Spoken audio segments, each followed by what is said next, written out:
Hello everyone, I'm Jojo from Vivo Smart Chain, and I wanted to talk to you about security in blockchain and being online in general.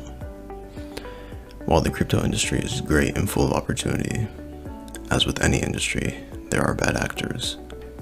The difference between bad actors in Web3 versus in traditional industries is that in Web3, they can easily remain anonymous and transactions that occur cannot be refunded. However, these negatives can be easily avoided by being aware of how bad actors typically try to take advantage of you. Once you are aware of the red flags, noticing and avoiding scams becomes almost second nature.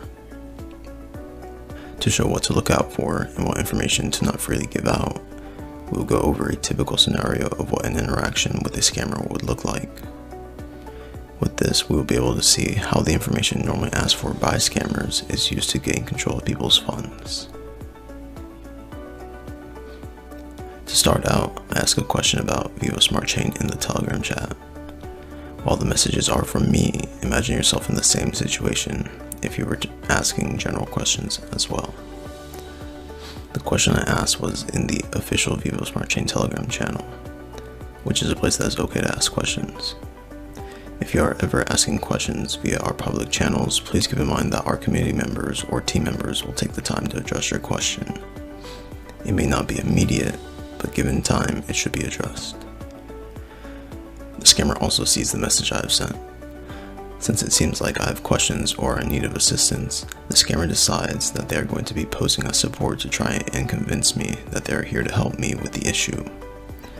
However, since they want to remain anonymous and not give themselves up in the public chat room, they reach out to me by DM.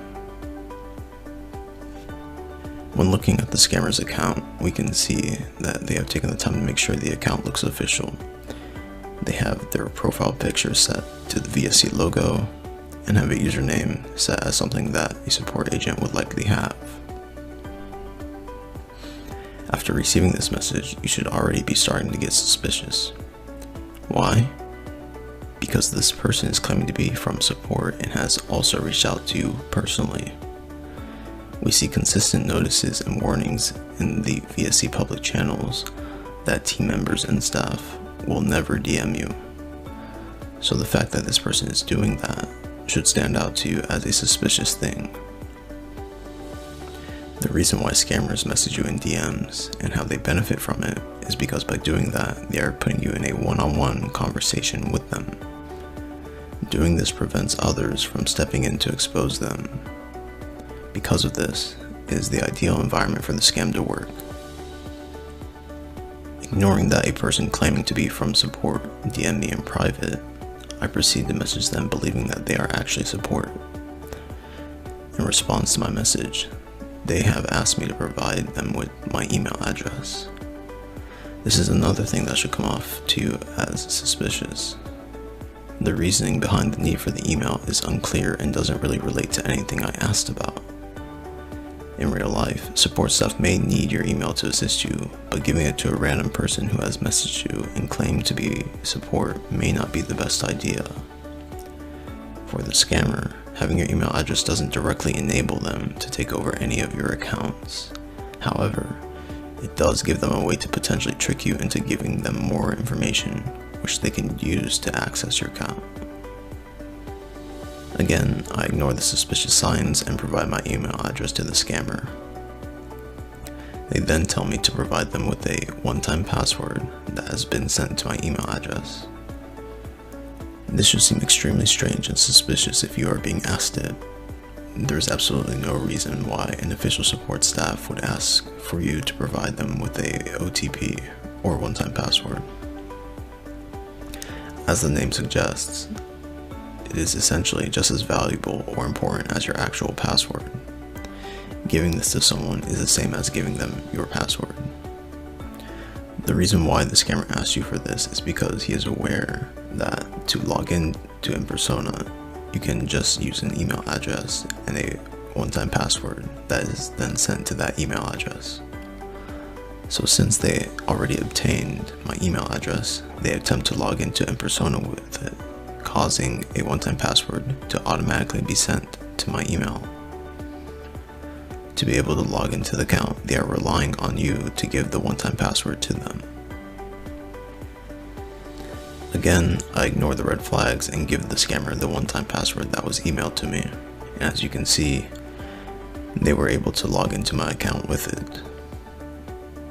Now the scammer is asking for the PIN number associated with my account.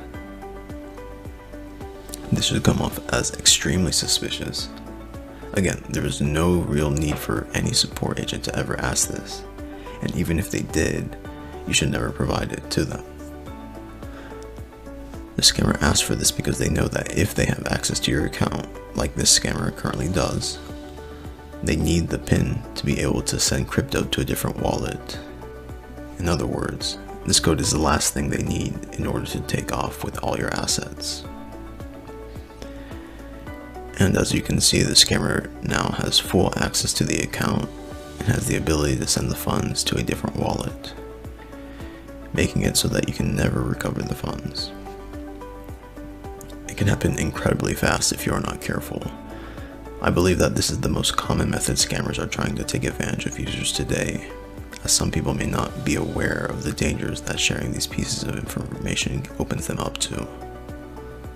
In addition to the one-time password, the mnemonic phrase and private key that was created when originally making your wallet are both things that should never be shared with anyone, as this will also allow them to gain control over your wallet. During this talk, I showed you how scammers will try to take advantage of you in order to gain access to your accounts, and more importantly, your funds. When interacting with Web3 and crypto, you must make sure to be on the lookout for these suspicious things in order to make sure that you do not become a victim of the scammers. Here is a checklist of items to think about when interacting with people on Web3 who are asking you for information or trying to get you to do something. The first one is, why do they need the information they are asking me for? Is it relevant to my situation? If what someone is asking you for doesn't make sense for what you are asking, don't provide them with anything. There is no need to give people any information if you don't want to, so it's better to be safe than sorry. The second one would be, if I give someone this information, are they able to potentially act in a way that can take advantage of me? It is always good to be aware of the potential consequences of sharing a piece of information with someone. If you know that sharing an item with someone could lead to negative consequences for you, it's best not to share it. Taking the time to go over and learn what the piece of information could enable someone to do with it is also something I would recommend, as you may discover something that you were not aware of. The third thing I would say is, if the person I am interacting with was a random person, would I be comfortable sharing this information to them? It is common for scammers to pose as a representative or team member of a company. We, as humans, subconsciously give more trust to people who we view as authority figures, so it is always good to take a step back and view the situation objectively. If this person you are assuming to be a team member was actually just a random person, would you be willing to give them the same information? If the answer is no, then you probably shouldn't share it. And lastly, if this person reached out to you personally, it's always best to just take a screenshot of the message or user and post it in the main public community channel to see what official team members say.